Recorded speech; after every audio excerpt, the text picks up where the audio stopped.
There's a lot of cinema language, rule breaking. I'm a rebel, I'm a punk rocker, and I wanted to break the rules, but you need to have a reason to break the rules. It can't just be random.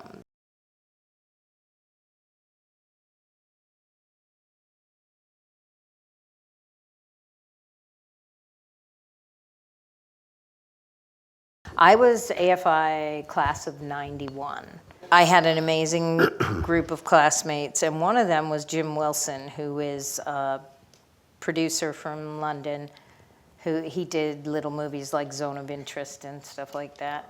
He was my classmate, and we were friends, and he said, you know, I'm working for this producer, and they're looking for a DP. And those of you who have struggled to shoot as much as you can shoot and get short films and get narrative experience will know that you get to a point where that stuff gets really frustrating and you feel like you can't spend one more ounce of your energy asking your friends and using your dogs as stand-ins to get this stuff done. But Jim said, no, I really think this one is worth it. So I said, okay, I'll meet. Cut to, I met Casey, and she was an actress who was turning into a writer, and she didn't know how to meet a DP. And to tell you the truth, this was my very first movie. I didn't really know how to meet a director other than what I had sort of assumed by being class of 91 at AFI. And we just embarked from a place of passion, emotion, and innocence. And I try to access that stuff again in my work, and sometimes it's really hard because you can never go back to being the virgin that you were before you shot your first feature film, right?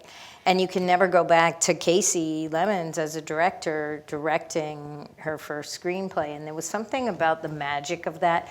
It's a pretty high bar to hold, and it's the reason why this is still my favorite movie. It's especially a favorite movie to screen for this particular group, partly because of the AFI connection, but also there's something about magic and vision and all of that other stuff that you really have to dig deep to give that a signature and give that a storytelling context. And Casey and I prepped this film with so much rigor that I have a book, it's about this fat, a notebook, where every single frame of this movie was storyboarded. And bless his heart, producer Cotty Chubb, I'm forever grateful to Cotty for taking the chance on me. And I'm forever grateful to have this movie to show to young filmmakers such as yourselves to prove that it will happen, it does happen, it takes time, and your first movie might not be the best script that you ever shot, but I tell you, I live for another script like Casey's script for EVE'S BAYOU. We made this movie in 1996. It was photographed and it was released in 1997. It took until the 2000s for people to really recognize Casey as a Black female director and to recognize me as a lady in my craft. And that is a little bit a sign of positive change in our industry, but it's also, it's not all done. So keep up the good work. And I have to say, and I'll only do this a couple times, this man means more to women in cinematography than anybody else on this planet. From where I sit, Stephen Lighthill was the first person to insist on gender parity in the cinematography discipline at AFI, and he has nurtured and encouraged women since way before it was hip, cool, necessary, and fashionable. So I just want to say, you guys are super lucky to be here, and I'm super lucky to have had now decades of standing by his side as a VP at the ASC and a lot of other things. So don't lose this one. He's a real prize. You have to be everything as a cinematographer. I think that you have to be a really generous part of a group collaboration. That's what all movie making is. And if you're stumbling around with insecurities for really fundamental math and science that does not change, now you might need to learn a new camera and you might have insecurity with some weird vintage optics that you decided to use, but basic fundamental stuff that we need as cinematographers is scientific, it's rooted in math, and it exists in the real world. And the way that I keep my own access to that stuff is I make sure to experience the natural cycles of night and day into day and day into night, because that grounds you in the real world of color temperature along with your exposure stuff. And then it gets in you organically and you can't deny it. It's like those colors that exist in the degrees Kelvin scale, from firelight to the setting sun to the blue of the, dusk before all the sodium vapors and other stuff come on. That stuff, you need to have that stuff like rooted in you, so then you can make really conscious and story and character related decisions to how you place other colors in the frame.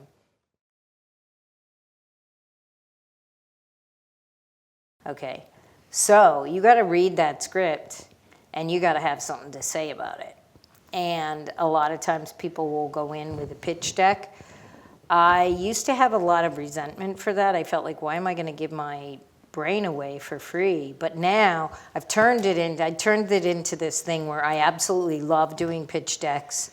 And it's like making the movie, only it's my movie in a keynote, with a lot of images that I love, stolen from other artists. It's really fun. It's like an art project all by itself. But I think that you have to see what about you they might have resonated with to bring you into the meeting. And then you got to run with that, because they picked you to go in. So, and they picked other people too, but you want to get that job.